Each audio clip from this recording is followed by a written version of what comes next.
और अगर मैं इंडियन सिटीजन हूं तो यूके में वोट कैसे डाल रहा हूँ। जब भी आप जाओगे ना, आपको ऐसा लगेगा यार ये तो वीरान बंजर पड़ा हुआ है। उसके बाद आपको पकड़ाया जाएगा एक पर्चा, लगा दिया, इसको छोड़ के किसी को भी सेलेक्ट कर लो।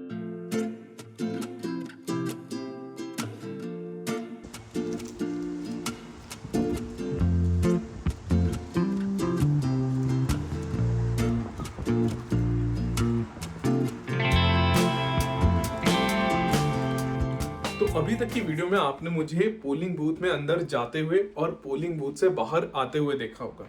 और ये कोई ऐसे फर्जी फोटोशूट के लिए नहीं किया था। मैंने यूके में अपना पहला वोट कल डाला है। पर अब आप ये सोच रहे होंगे कि यूके में मैं वोट शायद इसलिए डाल पा रहा हूँ क्योंकि मैं ब्रिटिश सिटीजन हूँ। और अगर मैं इंडियन सिटीजन हूँ तो यूके में वोट कैसे डाल रहा हूँ। बहुत ही अटपटा और बहुत ही वाजिब सवाल है।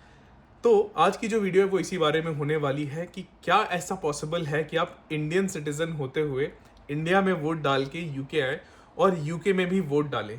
क्या पॉसिबिलिटी है, क्या एलिजिबिलिटी क्राइटेरिया है, और साथ में डिस्कस करेंगे कि यूके में मेरा पहला वोटिंग एक्सपीरियंस कैसा रहा। बहुत ही इंटरेस्टिंग वीडियो होने वाली है, वीडियो को एंड तक देखिएगा। तो यार आज जब मैं वीडियो बना रहा हूँ तो इलेक्शन रिजल्ट्स डिक्लेयर हो चुके हैं। हालांकि मैंने वोट सिर्फ कल रात में ही डाला था। अब कल रात से आज के अंदर ही डिक्लेयर हो जाना मतलब मेरे लिए थोड़ा नया था कि एक ही दिन में इतने पूरे देश के जो इलेक्शन रिजल्ट्स हैं वो कैसे डिक्लेयर हो गए। बट शायद यहाँ पॉपुलेशन साइज़ जो है कॉम्पेरेटिव अगर आप देखेंगे इंडिया से तो उतना ज़्यादा नहीं है, तो इसलिए जितनी भी प्रोसेस है वो जल्दी हो गई। अब इसके बाद क्या हुआ, इलेक्शन रिजल्ट्स आने के बाद क्या हुआ कि फॉर्चुनेटली और अनफॉर्चुनेटली जो है Rishi Sunak is not PM any more. और लेबर पार्टी के जो लीडर है Keir Starmer, he is the new PM. और आज के ही दिन ऋषि सुनक ने बकिंगम पैलेस में जाके अपना रेजिग्नेशन सबमिट कर दिया है और कीर स्टार्मर जो कि नए पीएम हैं उन्हें अपॉइंट कर दिया गया है एज अ पीएम। तो यार पिछले शॉट में आपने देखा ही होगा कि कैसे बारिश हो रही थी और वहाँ पे खड़े होकर मुझे शूट करना पड़ रहा था। पर क्योंकि बारिश का जो फ्लो है वो काफ़ी बढ़ गया था तो इसलिए अब मुझे फाइनली आके इंडोर शूट करना पड़ रहा है। और जो इलेक्शन का एक्सपीरियंस है अब उसके बारे में बात करते हैं। तो यार अब सबसे ज़रूरी सवाल कि यहाँ पे वोट कौन कर सकता है। तो यूके में वोट करने के लिए आपको क्या सिटीजन होना ज़रूरी है? ऐसा बिल्कुल नहीं है। यूके में वोट करने का राइट मैक्सिमम रेसिडेंट्स को रहता है।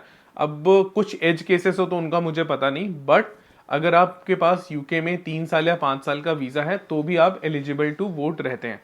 अब इसी में स्किल्ड वर्कर वीज़ा या फिर जो इन्वेस्टर वीज़ा रहता है वो भी आ जाता है।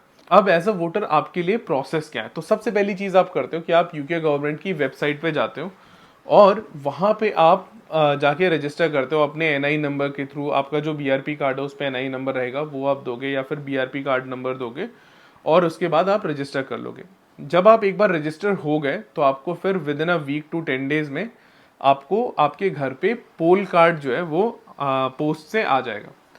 पोल कार्ड ही सब कुछ नहीं है। पोल कार्ड के अलावा भी आपको एक फोटो आईडी कार्ड ले जाना होगा पोलिंग बूथ पे, तभी आप वोट कर सकते हैं। अब अपने इंडिया में क्या होता है कि हमारा जो वोटर आईडी कार्ड आ गया वो खुद ही अपने आप में ही एक आइडेंटिटी का प्रूफ रहता है, बट यहाँ पे वो थोड़ा सिस्टम अलग है। अब इसके अलावा जो सिस्टम है वो इंडिया से कितना सिमिलर है या डिफरेंट है उसके बारे में बात करते हैं। तो जब आपका पोल कार्ड आ जाता है तो उसमें एड्रेस दिया रहेगा कि कहाँ पे जाके आपको अपना जो है वोट डालना है। जनरली आसपास ही रहता है, यहाँ पे इतनी ज़्यादा भीड़ भी नहीं रहती। और दूसरी बात है जो यहाँ पे टाइमलाइन है वो भी काफ़ी ज़्यादा एक्सटेंडेड है, मतलब सुबह 7 बजे से लेके आप 10 बजे तक वोट कर सकते हैं। अब ये 7 से 10 जो वोट करना है इसमें जब भी आप जाओगे ना आपको ऐसा लगेगा यार ये तो वीरान बंजर पड़ा हुआ है। इनफैक्ट जब मैं पहली बार गया तो मुझे लगा यार ये लाइन कहाँ चली गई। और दूसरी चीज़ है कि मैंने मतलब ऐसा कोइंसिडेंस हुआ कि इंस्टाग्राम पे एक ऐसे पेज आ रहा था कि did you won't today and all. तो मैंने उस पर जब क्लिक किया और अपना पोस्ट कोड डाला तो जो लोकेशन दिखा रही थी वो मेरे घर से 5 किलोमीटर दूर थी। बट जब कॉन्ट्राडिक्शन हुआ तो मैंने अपने पोल कार्ड पे बिलीव किया और जब मैं वहाँ पे गया और जब भीड़ नहीं देखी तो मुझे एक बार तो लगा कि यार मैं गलत जगह आ गया।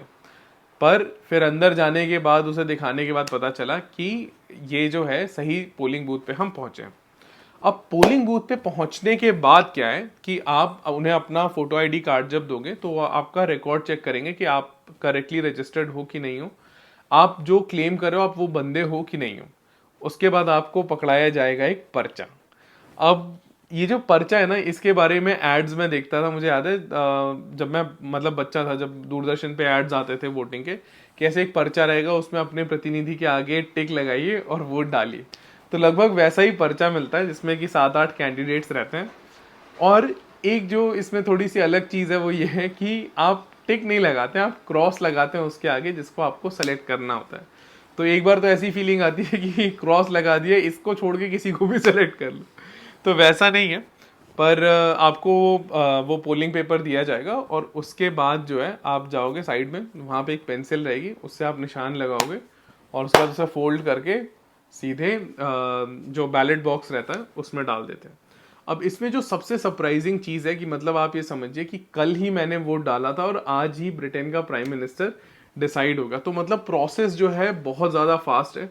और इस प्रोसेस के फास्ट होने का जो रीज़न है वो ये भी है कि यहाँ की जो पॉपुलेशन है वो उतनी ज़्यादा डेंस नहीं है कंपेयर टू इंडिया। जैसे इंडिया में थोड़ा टाइम लगता है हमें, और इंडिया में इतना बड़ा नेशन होने के बाद भी कंपैरेटिवली कम टाइम में आ जाता है, क्योंकि हमारे पास ईवीएम्स है। तो ईवीएम से जो काउंटिंग है वो बड़ी फास्ट होती है। पर यहाँ पे क्योंकि जनता कम है तो वो पोलिंग पेपर से भी जो है काउंटिंग सही से कर लेते हैं। अब ये जो डिसीजन आया, क्या ये हमारे फेवर में है, क्या ये अगेंस्ट है? तो मैं ये कहूँगा कि आपको इससे चाहे खुशी हो रही हो, नहीं हो रही हो, चाहे आप ये सोचो कि नहीं ठीक है यार एक इंडियन बंदा पीएम था अब वो हट गया है, तो आप ये समझो कि जहाँ की जनता जैसा नेता चाहती है वैसा चुनती है। तो वहाँ की जनता पे आप छोड़ दीजिए। इन्होंने काफ़ी टाइम से कंजर्वेटिव पार्टी का साथ दिया था और कंजर्वेटिव पार्टी को जिताए रखा। ये कुछ चीज़ों से नाराज़ रहे होंगे जिसकी वजह से लैंडस्लाइड विक्ट्री मिली लेबर पार्टी को। अब ये हमें 5 साल बाद पता चलेगा कि लेबर पार्टी इनके लिए अच्छी थी कि नहीं थी। दूसरी चीज़ कि वीडियो की शुरुआत में मैंने आपसे पूछा था कि क्या ऐसा पॉसिबल है कि आप एक इंडियन सिटीज़न हैं और आप इंडिया में वोट डालने के बाद यहाँ भी वोट डाल सकते हैं? तो उसका जवाब तो आपको मिल ही गया होगा, पर मैं फॉर्मली भी आपको बता देता हूँ कि हाँ, ऐसा बिल्कुल पॉसिबल है। और आप जो है 2 देशों में लगभग 6 महीने के अंतर पे मस्त वोट डाल सकते हैं और कोई अंतर भी नहीं है। अगर शायद 1 हफ्ते अपार्ट भी होता तो भी आप जाके वोट डाल सकते थे दोनों देशों में।